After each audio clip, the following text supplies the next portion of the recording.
If they were coming, this was the night. The pears had stayed yellow and hard for so long that Bea had started to despair, but they were finally ready to pick. The moon was a quarter full. The afternoon's wind had gone limp. Midnight came and went. Bea counted to 500 for extra measure, silently, so she wouldn't wake the nurse.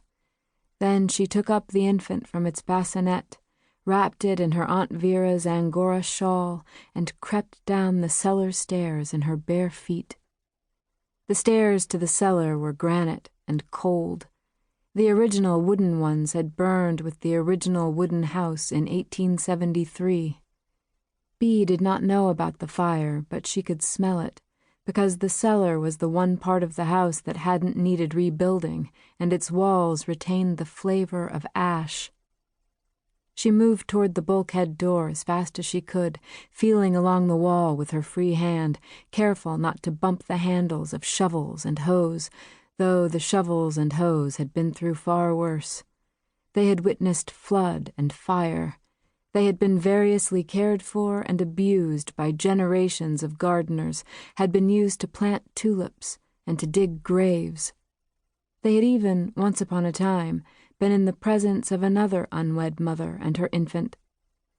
Knowing this might have put Bea's own suffering in perspective, but she did not know, and she had not been taught perspective.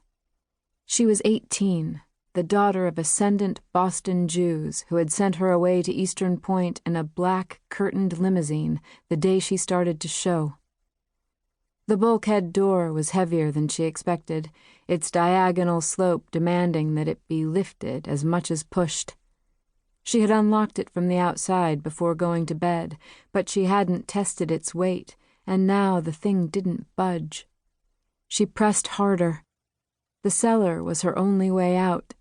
She had tested the doors on the first floor, and every one either shrieked or squeaked or groaned. She pushed again. If she put the baby down, it would cry. Bea started to pant with panic. The cellar roof seemed to be dropping, the walls squeezing. She climbed the bulkhead steps until she was bent nearly in two, the infant squeezed into the small space between her thighs and chest, and tried to open the door with her back. Her legs shook. Sweat sprang at her neck. She was still soft and weak from the birth 2 weeks before, her right eye bloodshot, though she had no memory of pushing, no memory of any of it, nothing until a baby was being handed to her, clean and silent, like a doll her mother had bought. She was lucky, Bea understood. Aunt Vera had hired a doctor who had studied in Germany with the father of twilight sleep. There had been morphine. There had been scopolamine. These, according to Aunt Vera, would do more to liberate women than the vote.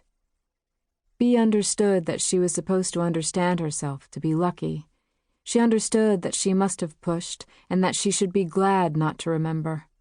She pushed now, using her neck, her shoulders, every muscle in her body.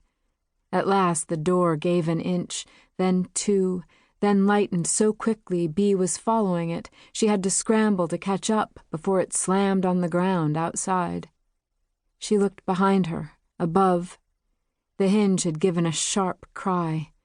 She went stiff, waiting for another sound, the nurse's heavy footsteps, her heavy call, "Beatrice?" She waited until her breath came and quieted her heart. Then she stepped out into the night. Through the near trees, she could see the far ones in the orchard down below. Slowly her eyes adjusted, and she saw the pears themselves, their waxy orbs glowing greenly in the 3/4 dark. Her mouth watered, and Bea, embarrassed by this bodily secretion, turned her thoughts to her plan. Walk to orchard, wake infant, nurse infant, change infant, check inside paper sack, extra diapers, 2 bottles, 4 cans of Borden's evaporated milk, 5 $20 bills. Set infant under most plentiful tree. Run. Around her left wrist, on a leather cord, Bee wore the very loud whistle Aunt Vera used to scare squirrels off the bird feeders. If they weren't gentle with the infant, she would blow it. Also, she would blow it if they turned out not to be who she thought they were. Bee had relied on Uncle Ira for her information, and Uncle Ira was prone to telling tales. Nevertheless, Bee had chosen to believe him. It happened every year, he said, when the moon was bright enough to see by, but not to be easily seen, the air still enough not to carry sound or scent, the pears on the verge of starting to drop. He never heard or saw a thing, but the next morning he would look out his window and down the hill, and there, where the day before the pears had packed the branches like sparrows, there would be only leaves and the gray, fleshy stubs from which the pears had grown. Uncle Ira smiled, describing this. They might be giraffes, he mused. Giants. Ira harbored a kind of love for the trespassers who stole his pears. They made him feel benevolent.